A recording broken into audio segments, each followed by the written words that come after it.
Faculty can build research communities in a number of ways. We've learned from a number of faculty members that we've talked to about utilizing really unique social opportunities to build communities. Some have mentioned bowling competitions or afternoon tea.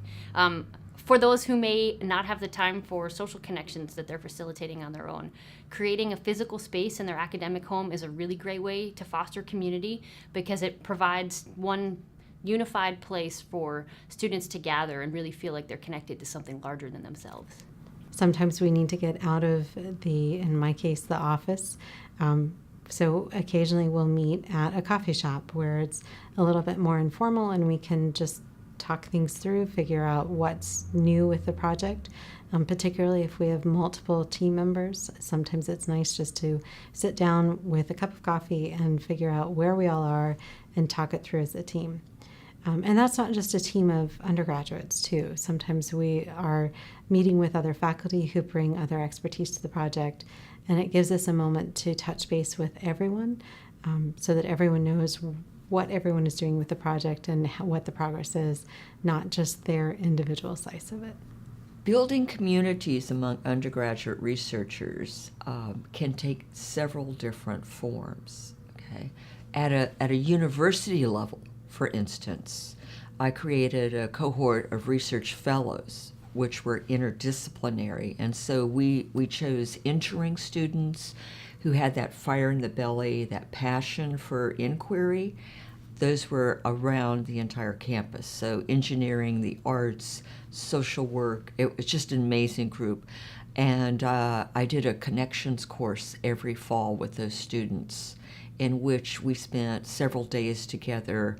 And we're talking about research ethics and the like, but we're also hiking up Logan Canyon next to the campus, where we are also having the students read a poem by our local poet, Mae Swenson.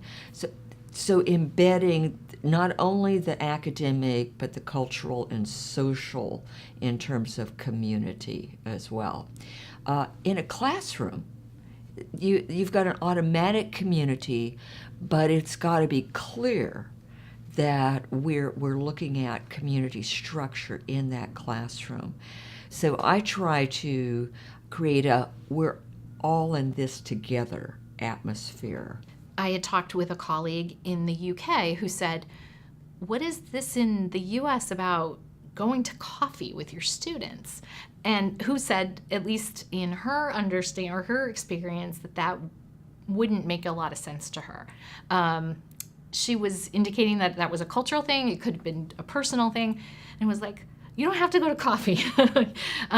Whatever makes sense to you. And so that person actually told me that what she does with her group is attend guest lectures on campus.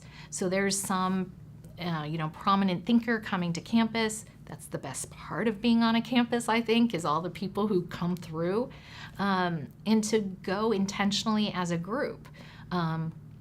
So a whole range of those, that's pretty academic kind of thing to do.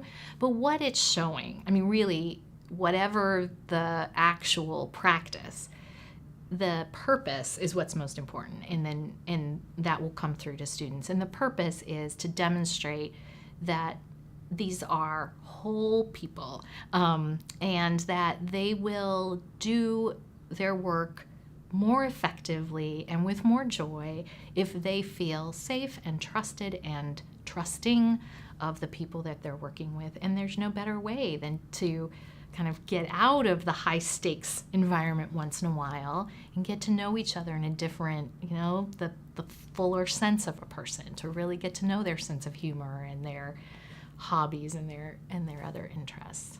So I know that for some that could seem like a waste of time, but of course there's lots of research to demonstrate that that's actually much more efficient in the long term, if that's what somebody's concern is.